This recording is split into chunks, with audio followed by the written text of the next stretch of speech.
The IAFF-IAFC Fire Service Joint Labor Management Candidate Physical Ability Test consists of 8 separate events, performed in a continuous sequence. The events in order are the stair climb, the hose drag, the equipment carry, the ladder raise and extension, the forcible entry, the search, the rescue, and the ceiling breach and pull. You will be required to progress along a predetermined path from event to event in a continuous manner. The Candidate Physical Ability Test events and equipment were designed to standard specifications. You must successfully complete all 8 events in 10 minutes and 20 seconds or less. This is a pass-fail test. Failure on one event or a total test time exceeding 10 minutes and 20 seconds will constitute a failure, and the test will be concluded. Throughout all the events, you must wear long pants and proper footwear. Footwear with an open heel or open toe may not be worn. Watches and loose jewelry will not be permitted. A hard hat with a chin strap and work gloves will be issued and must be worn for the duration of the test. Throughout the test, you will wear a 50-pound vest to simulate the weight of the self-contained breathing apparatus and the firefighter's protective clothing. An additional 25 pounds of weight, simulating a high-rise pack or hose bundle, will be added only during the stair climb event. The events are placed in a sequence that best simulates their use in a fire scene. Each event is connected by an 85-foot walk. This will allow you approximately 20 seconds to recover before the next event. To ensure the highest level of safety and to prevent exhaustion, you are not allowed to run between events, but you may walk quickly to provide you with extra time at the next event. A lead proctor will follow but not lead you throughout the test. The purpose of the lead proctor is to time your performance, monitor your safety, and provide you with instructions during the events. Additional proctors will be stationed at each event. Event 1. Stair Climb. This event is designed to simulate the critical tasks of climbing stairs in full protective clothing while carrying a high-rise pack or hose bundle. You will be required to wear a total of 75 pounds of weight to simulate the weight of the firefighter's clothing, the self-contained breathing apparatus, and a high-rise pack or hose bundle. You will walk on the step mill for 3 minutes and 20 seconds. Immediately prior to the initiation of the timed candidate physical ability test, you will have 20 seconds to warm up on and become familiar with the step mill at a preset rate of 50 steps per minute. During the 20-second warm-up, you will be permitted to dismount, grasp the rail, or touch the wall to establish balance or cadence. If you fall or dismount the step mill, you must remount and restart the entire 20-second warm-up period. You will be allowed to restart the warm-up period 2 times. If you dismount or fall off the equipment 3 times during the warm-up period, you will fail the test. The warm-up period and the time test are continuous. There is no break between the warm-up period and the time test. Time begins when the proctor says go, and the rate of the step mill will be increased to a preset rate of 60 steps per minute. You will be required to walk on the step mill at this preset rate for 3 minutes. Just prior to the 3-minute mark, the proctor will inform you that the event is about to conclude.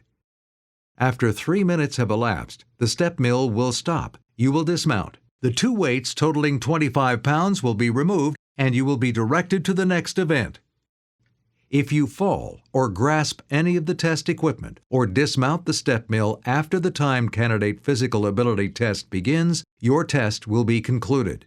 During the timed test, you are permitted momentarily to touch the wall or handrail for balance. However, if the wall or handrail is touched or grasped for an extended period of time, or the wall or handrail is used for weight bearing, you will be given a warning.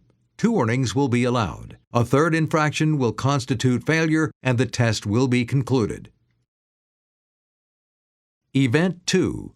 Hose Drag. This event is designed to simulate the critical tasks of extending an uncharged hose line from the fire apparatus to the fire occupancy and pulling the uncharged hose line around obstacles while you remain stationary. You will grasp the hose nozzle attached to 200 feet of 1 3/4-inch hose. You will place a length of the hose line 8 feet or less over your shoulder or across your chest.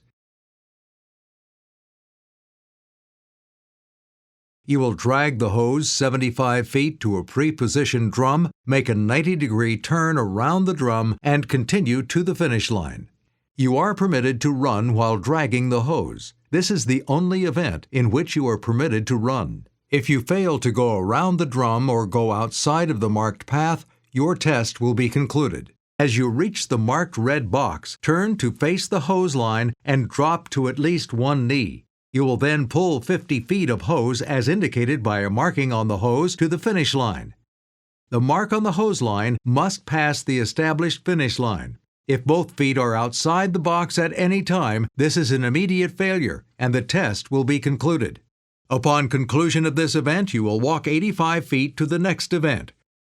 During the hose pull, you must have at least one knee within the marked boundary lines at all times. If you fail to do so, you will receive a warning. The second time you move outside of the boundary or fail to maintain at least one knee in contact with the ground, your test will be concluded.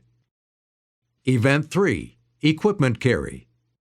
This event is designed to simulate the critical tasks of removing power tools from a fire apparatus, carrying them to an emergency scene, and returning them to the fire apparatus. You will remove the two saws one at a time from the cabinet and place them on the ground. You will then simultaneously pick up one saw in your left hand and one saw in your right hand and carry them while walking 75 feet around a drum and back to the starting point. You will then place both saws on the ground, pick up one saw at a time, and return each saw to its designated space in the cabinet. Upon conclusion of this event, you will walk 85 feet to the next event. During the equipment carry, you are allowed to stop, place the saws on the ground, and adjust your grip. However, if you drop either saw on the ground during the carry, your test will be concluded. Throughout the equipment carry, you must walk. You will receive one warning for running. A second infraction will constitute failure, and your test will be concluded. Event 4. Ladder Raise and Extension.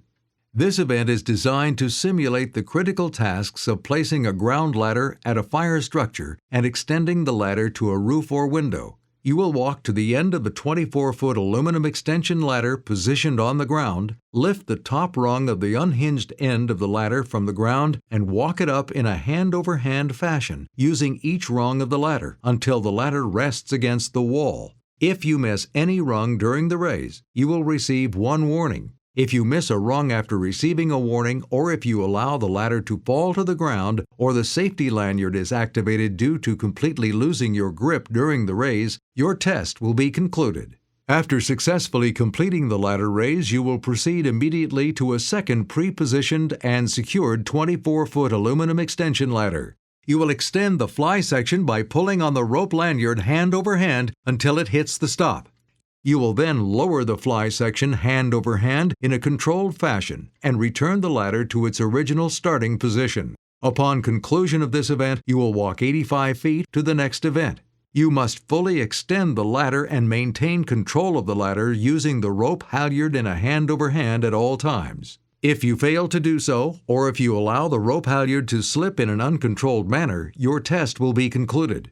During the ladder extension, you must remain within the marked boundary lines. If you fail to do so, you will receive a warning.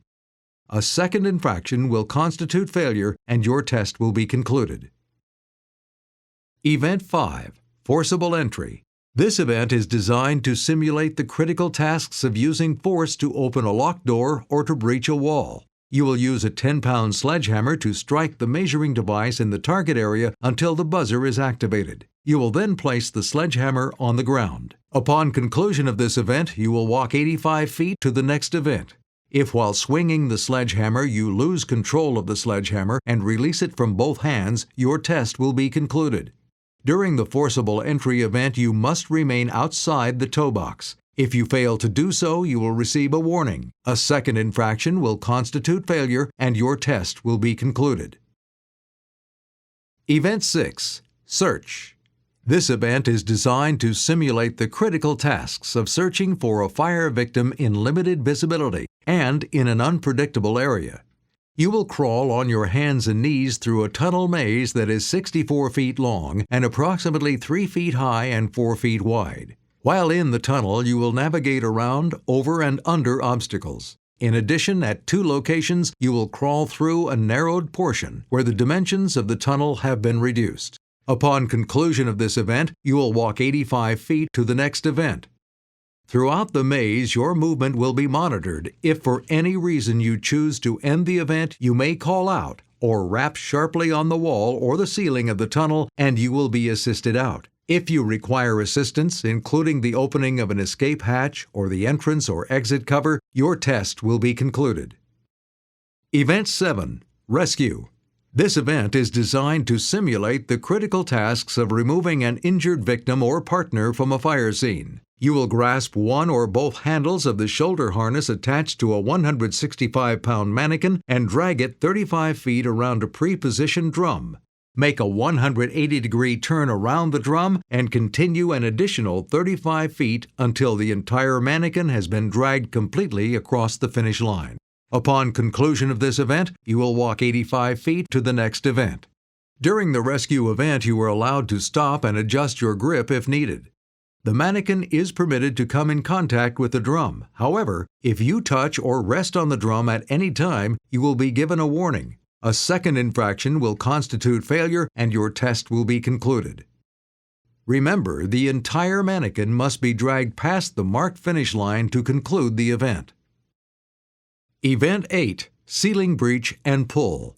This event is designed to simulate the critical tasks of breaching and pulling down a ceiling to check for fire extension. You will remove the pike pole from the bracket stand within the boundary established by the equipment frame and place the tip of the pole on the painted area of the hinge door in the ceiling. You will push up fully with the pike pole on the hinge door in the ceiling 3 times. Then you will hook the pike pole to the ceiling device and pull down the counterbalance lever 5 times. 3 pushes and 5 pulls constitute 1 complete set. You will be required to perform 4 entire sets. If you drop the pole, you must pick it up by yourself and resume the event. You will be permitted to drop the pike pole to the ground only once.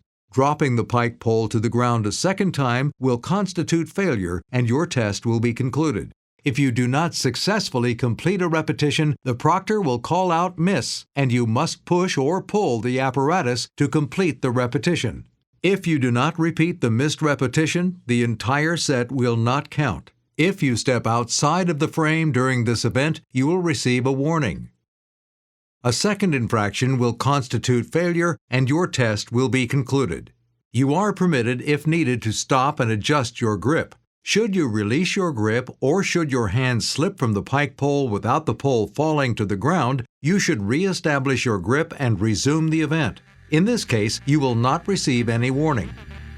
This concludes a description of all 8 events in the IAFF-IAFC Joint Labor Management Candidate Physical Ability Tests. Remember, this is a timed test. You must pace yourself and be prepared to perform all 8 events in order with a total test time that does not exceed 10 minutes and 20 seconds.